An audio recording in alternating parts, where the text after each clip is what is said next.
السلام عليكم ورحمة الله وبركاته. ازيكم احبابي؟ عاملين ايه؟ يا رب تكونوا بخير. النهاردة معايا فيديو. هعمل معاكم وصفة حلوة قوي.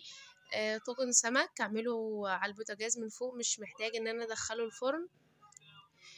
تمام كده. انا معايا النهاردة نوع السمك يعني غير المعتاد، ممكن يعني قليل جدا اللي يعرفه منكم، لان السمك ده ناس كتير قوي ما تعرفوش. هي سمكية كبيرة كده شبه السمك البلطي بس على اكبر، يعني كبيرة قوي ما شاء الله. السمكة اللي انا كنت جايباها دي كانت 3 كيلو ونص، فعملت منها حوالي 4 اكلات. عملت 4 اكلات. دي تاني اكلة منها. اسمه سمك المبروكة. هو انا الصراحة مش عارفة، احنا بنقول عليه عندنا هنا مبروكة، مش عارفة عندكم اسمه ايه. هو زي ما قلت لكم هي سمكية كبيرة زي السمك البلطي، نفس الشكل كده بس على اكبر، كبيرة قوي ما شاء الله. بس عايزة اقول لكم ان السمك ده يا بنات جميل حلو قوي، يعني انا من عشاقه. بحبه قوي الصراحة. فهعمله معاكم النهاردة بطريقة سهلة وبسيطة. مش هتاخد وقت معايا ولا مجهود. هعمله على البوتاجاز من فوق، مش محتاج ان انا ادخله الفرن. وزي ما انتوا شايفين الشكل بيتحدث عن نفسه. والطبق معايا فيه ايه، عامله عليه الرز الابيض. هو عامه اي سمك بيدخل الفرن او في طاجن او في طماطم او تسبيكه وزي كده بيتعمل جنبه رز ابيض. حابه تعملي تغيري رز، اي نوع رز حباه اعمليه، بس انا بفضل جنب الرز الابيض. وناس كتير جدا بتفضل جنب السمك اللي في الفرن رز ابيض. تمام كده. انا هنا زي ما قلت لكم عملت السمك وعملت سلطة ورز. زي ما انتم شايفين الطبق ما شاء الله الوان مبهجة كده وجميلة في الطبق، يعني بجد يعني يفتح النفس. ما شاء الله عليه، كان حلو قوي. هنا بقى نبدأ في الفيديو معانا. طبعا انا مسرعه الفيديو عشان ما يطولش. تمام كده. اجيب طاسه عاديه خالص، هحطها على النار واحط شويه زيت علشان ابدا ان انا اقلي السمك. انا عامله السمك بالدقيق. تمام كده. انا حطيت جبت برضو قشرت بصله وفرمه طماطم، فرمه نص كيلو من الطماطم. انا هنا غلطت غلطة هقول لكم عليها، وهسيب الفيديو برضو هتبان معاكم في الفيديو. مش هوقف الفيديو او ان انا هلغيها من الفيديو، لا انا علشان تتعلموا مثلا من، يعني تتعلموا من تجربتي او حاجة حصلت معايا غلط. انا بحب كده الصراحة، يعني حاجة غلط حصلت معايا في المطبخ اقول لكم عليها واوريها لكم، عشان زي ما قلت لكم ما تحصلش معاكم تاني. انا هنا استعجلت وحطيت السمك قبل ما الزيت يسخن كويس او يقدح كويس. تمام. و... والغلطة التانية، يعني هما غلطتين. بصوا هي غلطتين بس، يعني ايه نفس النتيجة يعني. تمام. يعني حتى الزيت كان بارد وكنت حاطة على العين الصغيرة، يعني كان المفروض احط على العين الكبيرة واصبر لما الزيت ان هو يسخن. يعني انا الزيت كان بارد، وغير كده العين كانت صغيرة فالسمك لزق معايا. يعني السمك دايما زي ما انتوا عارفين لما بنيجي نقليه عايز ان يكون الزيت سخن، ويكون ايه في الاول النار عالية عليه عشان ما يلزقش. تمام. فدي الغلطة اللي حصلت معايا ولزقت معايا السمك، وفي سمك منه اتهرى. تمام كده. انا حبيت ان انا اقول لكم، وحبيت ان انا اسيبها في الفيديو ما اشيلهاش علشان ما تحصلش مع اي حد فيكم. تمام كده. انا ولعت بقى لما اكتشفت الموضوع ولعت العين اللي في النص الكبيرة وحطيت عليها الصينية وابتديت ان انا اقلي. تمام كده. جبت بقى في الطبق اللي في الجنب ده بصلة وقطعتها جوليان كده وجوانح اي حاجة زي ما بتسموها، ونص قرن فلفل. كان عندي نص قرن فلفل حامي اللي هي الفلفل الشطة دوت في التلاجة، قطعته طرنشات كده. وجبت حبيتين من الطماطم، كانوا وسط لا كبار ولا صغيرين، قطعتهم زي ما انتوا شايفين كده مكعبات صغيرة. لو تلاحظوا زي ما انتوا شايفين كده انا ما كنتش عارفة ان انا اقلب السمك، يعني انا حتى ايدي اتحرقت. طرطش زيت جامد على ايدي، صبعي اتحرق. فبقول لكم عشان تاخدوا بالكم السمك ده بالذات لما بيلزق بيطرطش زيت وبيبهدل الدنيا. فحبيت برضو ان انا ايه اعرفكم عشان تاخدوا بالكم من حاجة زي كده، وتتجنبوا اي حاجة تحصل لا قدر الله. تمام كده. حاجة تانية ان السمك ده فيه كمية زفرة رهيبة، يعني لو ما اتغسلش كويس ما بيبقاش حلو، يعني طعمه بيبقى مش مستحب قوي، او ما بيتاكلش بمعنى اصح. لازم يتغسل بخل وليمون ويتنقع في ملح. يعني انا كنت منضفاها زي كده وقسمتها التقسيمه التقطيعه دي زي ما انتوا شايفين كده، وعملتها نقعتها في ملح وليمون وخل حوالي ساعتين علشان ريحة الزفارة. وبرضو بعد ما طلعتها تفك عصرت عليها ليمونية كبيرة، وما غسلتش الليمون من عليها، يعني عملتها بالليمون. زي ما انتوا شايفين الطاسة كانت عاملة ازاي، كانت يعني كارثة. بس هي دوت الجلد بتاع السمك مفيهوش اي حاجة، يعني مش محروق ولا حاجة، هو متحمر بس اخد لون ايه زيادة. فهعمل في نفس الطاسة ما فيهاش اي حاجة. تمام كده. نزلت بقى بالبصل والطماطم والفلفل اللي انا كنت مقطعه، هبدا ادي تقليبتين. مسافه ما نزلت بيهم واديت التقليبتين كل اللي في الصينيه فك، كل الحاجات اللي كانت لازقه في الصينيه فكت. انا حابه ان انا اشوح كده. عفوا. حابه ان انا اشوح كده. هحط بقى عليهم اللي هيديها بقى التست العالي وطعمها يبقى جميل، فصين مستكه وحبهان. هتبقى تحفة يا بنات، طعمها كان روعة. انا حطيت فصين مستكة وفصين حبهان، بس مش عارفة هو اتصور يعني ظهر في الفيديو ولا لأ.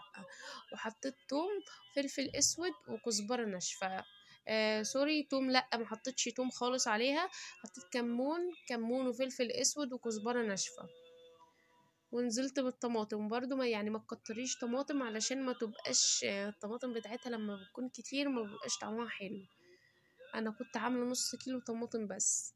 غير كده انا كده كنت ضايفه طماطم متقطعه. انا بحب اضيف الطماطم وهي متقطعه كده مع البصل والفلفل ياخدوا تشويح. انا هنا مش عارفه انا اصلا ساعتها كنت روحت فين تقريبا. كنت بجيب الفلفل الاسمر والكمون والكزبره، يعني رشه كده بين صوابعك بترشيها، يدي بس ريحه كده وتطعيمه حلوه للبتاع دوت التسبيكه اللي احنا بنعملها لها دي. هبدا انزل بقى بالطماطم. انا بقى رحت بالدرق كده بتاع الخلاط، بحط فيه شوية مية وبشطفه كويس كده وبضيفه تاني، عشان يعني حرام الطماطم اللي فاضلة في الدرق دي، حرام يعني. زي ما انتوا عارفين كل حاجة غالية، فحرام كل حاجة هنتحاسب عليها. فضفتها زي ما انتوا شايفين كده، وضفت يا دوب برضو كمية من الملح بسيطة، ما كترتش، يعني هتشوفوها دلوقتي. عشان زي ما قلت لكم ان انا لما كنت بنضف السمكة كنت مملحاها، يعني اوريدي السمكة متملحة. مش محتاجة هي بس ان انا اطعم للصلصة، مش هطعم حاجة غير الصلصة. قلت لكم ان انا بس ايه اطعم الصلصة بتاعت السمك. تمام كده. رشة سكر بسيط علشان تعادل الحموضة بتاعة الطماطم. زي ما نسيت اقول لكم على حاجه. انا شلت الزيت اللي كان متبقي في الصينيه، ما حطيتهوش كله، يعني ما حطيتش عليه كله، لانه كان كتير. فشلت شويه كده في الطبق اللي هو الصغير اللي في الاخر البوتاجاز اللي هناك ده، وهعمل بيه اكمل عليه واعمل بيه الرز. يعني انا اما بعمل اي سمك مقلي ما بسيبش زيت فاضل في الطاسه، لان اكتشفت بعد كده ان الزيت لما بيفضل في الطاسة مرة ورا مرة بيعمل مواد مسرطنة. فاحنا طبعا غنى عن موضوع زي دوت. عن اي حاجة على قد ما نقدر في حاجة زي كده، طبعا ربنا يعافينا ويعافيكم. فعلى قد ما نقدر ما نسيبش اي زيت يكون فاضل في الطاسة، يعني على قد الطبخة. فانا بقلي السمك والزيت اللي بيفضل بعمل بيه الرز. على فكرة بيخلي الرز روعة، بيكون متطعم، بياخد بقى العصارة بتاعت السمك مكان القلي، وبيكون طعمه حلو جدا. حاجة تانية، لما تيجي تقلي السمك لو سمك مثلا بلطي او كده، لازم تنفضيه من الدقيق كويس. وبعد ما تعمليه في الدقيق تنزليه كده، تغطيه في المية وتقليه. دوت ما بيخليش الزيت يسود من الدقيق، وفي نفس الوقت بيخلي السمك مقرمش جدا. تمام كده. انا بقى هبدأ هنا يا دوب بس الصلصة خدت معايا فورة واحدة، وهنزل بيها بقى بالسمك يعني واحدة واحدة كده علشان ارصهم كويس، وفي نفس الوقت ايه اخلي الصلصة تغلفهم، يعني كلهم يعني توصل في كل حاجة في السمكة، يعني فاهميني، عشان ما يبقاش حتة اخدة وحتة مش اخدة يعني من الصلصة. تمام كده هبدأ اشيل واحدة واحدة زي ما قلت لكم ان السمك لما لازق في سمك اتهرى منه، يعني في قطع كده اتهرت. طبعا السمك دوت اصلا ما شاء الله السمكة كبيرة، فانا مقطعاه زي ما انتم شايفين التقطيعة دي زي يعني زي تقطيعة الفيليه كده بتاعت زي تقطيعة سمك الفيليه كده. فهي كلها لحمة عامة، يعني لو تلاحظوا مفيش الا حتة واحدة بس اللي هي بتاعت سلسلة الظهر من جنب الراس، هي دي اللي فيها الشوكة الكبيرة اللي هي بتاعة الظهر دي. باقي القطع كلها لحم بس، فعشان كده في كذا قطعة اتهروا معايا، ومنهم القطعة اللي في اول الطبق دي اظن واضحة قوي. فانا حبيت اعرفكم برضو علشان ايه تتجنبوا حاجة زي كده. ابدأ ان انا بقى احط الصلصة كلها عليها كده زي ما انتوا شايفين،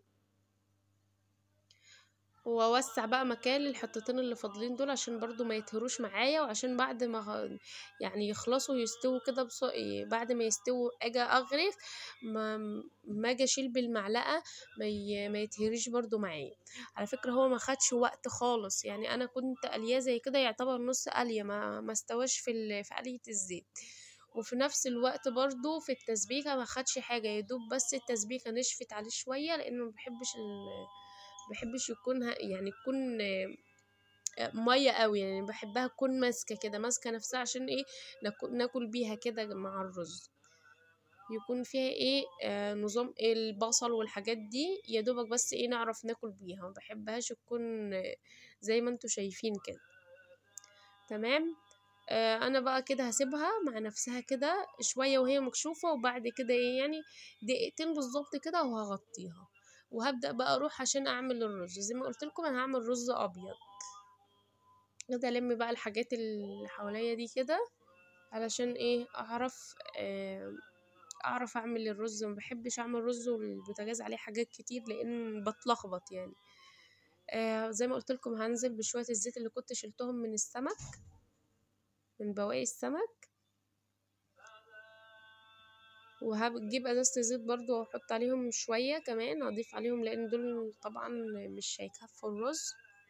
انا بحب الرز بتاع السمك يكون الزيت بتاعه كتير شوية، يعمل كده يعني يبقى مخلي الحلة بتاعت الرز كده عاملة مقرمشة كده زي حتة المشبك كده، بتبقى تحفة بحبها قوي مع السمك. حتى يعني شكلها كده اما بتيجي تغرفي او بتيجي تحطيها تقدميها بتبقى عاملة زي قرص المشبك كده، بيبقى طعمها جميل. فانا بحب اكتر اللهم صل على سيدنا محمد الزيت بتاع الرز الابيض بتاع السمك.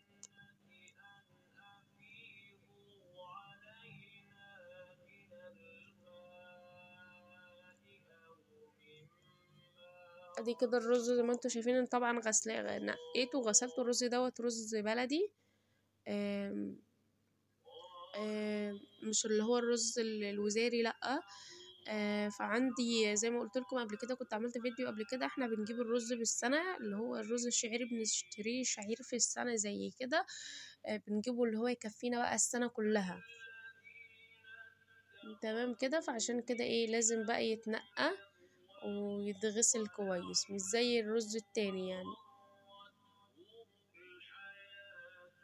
هبدأ بقى انزل بيه كده واحدة واحدة، وانا على قد ما قدرت صفيته من المية.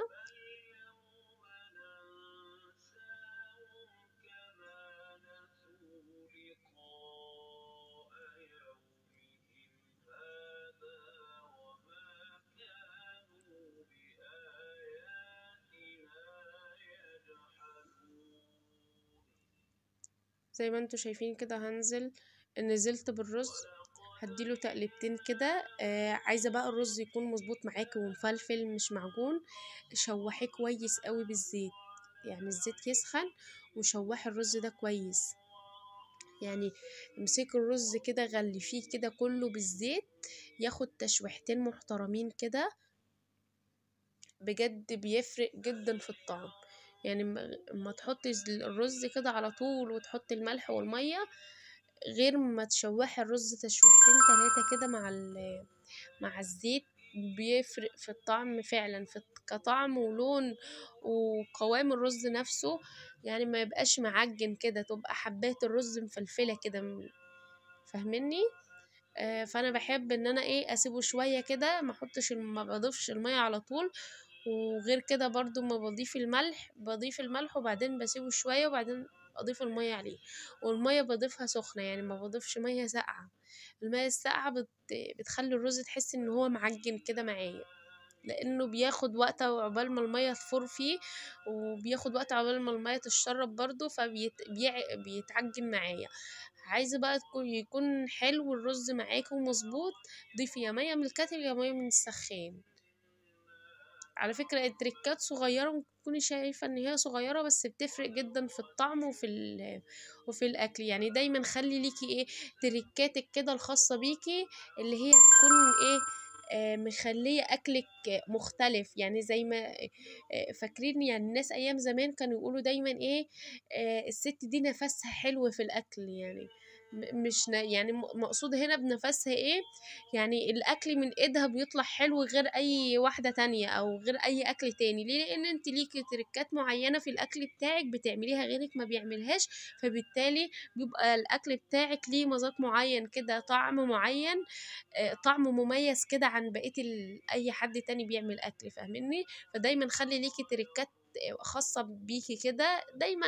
ايه انا بحب ان انا اخترع حاجات، افتكس حاجات جديدة في اي اكل عامة، يعني حاجات بسيطة كده بس بتودي الطعم لحتة تانية خالص.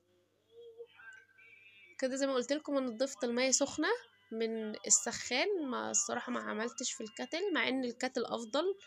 انا ضفت من السخان يا دوبك دقيقة واحدة وهتلاقي الرز فور. طبعا برضو نفس الغلطة اللي عملتها في السمك عملتها برضو في الرز، وحطيت على العين الصغيرة. مش عارفة مالي انا النهاردة.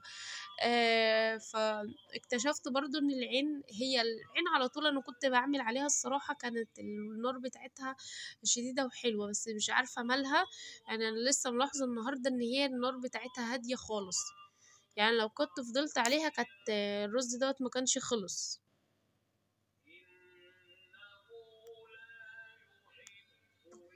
فانا نقلت بقى نقلت الرز على العين الكبيرة مكان السمك. شوفوا بقى السمك، شوفوا السمك نساير، حرفيا نساير، طعمه وهم. يعني بجد اتمنى تجربوا السمك ده لو ما كنتوش جربتوه قبل كده، فاتكم كتير. بصوا ما شاء الله نساير السمك عامله ازاي. انا هنا كنت باكل، يعني انا فضلت اكل فيه لانه طعمه جميل وكنت صراحه جعانه. ففعلا طعمه تحفه، اتمنى ان انتوا تجربوه بجد.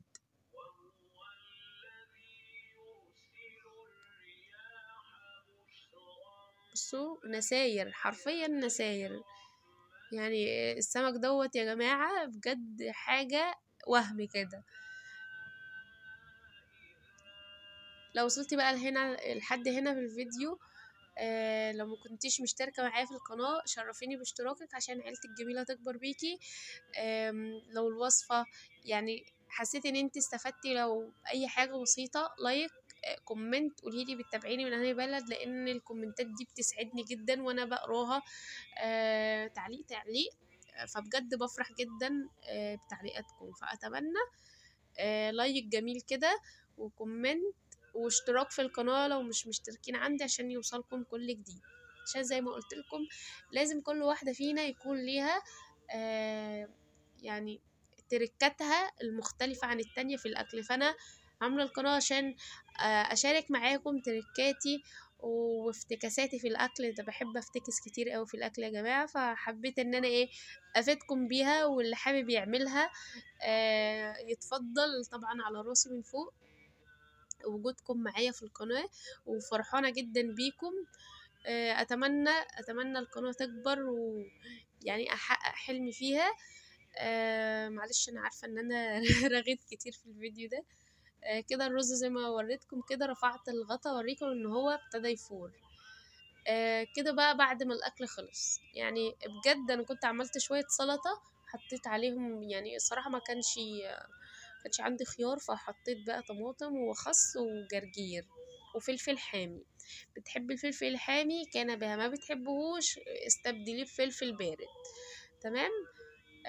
انا هنا بجد يعني مش في كلام ان انا اقوله، الطبق بيتحدث عن نفسه اكيد. يعني انتوا شايفين الشكل والالوان، الوان مبهجة جدا في الطبق.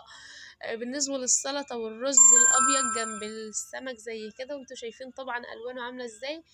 فحاجة بجد كانت جميلة جميلة جميلة. اتمنى بجد بجد ان انتوا تجربوا الوصفة دي، سواء لو ما كنتوش جربتوا السمك دوت او مش عارفينه. اتمنى ان انتوا تجربوه، لان بجد فاتكوا كتير. زي ما انتوا كنتوا شفتوا، انا كنت وريتهولكم نساير حرفيا، واللحمة بتاعته مسكرة جدا وطعمها خرافة، يعني حلو قوي. في نفس الوقت ما خدش معايا وقت، ما خدش مني مجهود خالص. يعني انا زي ما انتوا شايفين انا عملته على البوتاجاز من فوق، محتاجش ان هو يدخل فرن وقدامكم اهو المنظر او الشكل بيتكلم عن نفسه. ما تصدقوش ان دوت معمول على البوتاجاز من فوق، هو فعلا محتاجش الفرن. يعني انا قلت ايه، وصفة سهلة سريعة كده. الرز الابيض انسب حاجة ليه، الرز الابيض جنبه سلطة خضرة زي كده، الوان مبهجة كده، طبق يفتح النفس لو نفسك مقفولة او مسدودة عن حاجة، لو مسدودة على الدنيا. الطبق ده خلاص هينسيكي كل حاجة. بجد جميلة، اتمنى ان انتوا تجربوها. لو مش مشتركين في قناتي، اتمنى تشرفوني بالاشتراك، تتابعوني على اليوتيوب، على الفيسبوك. تقولوا لي بتتابعوني من انهي بلد، لان انا بفرح جدا بكومنتات.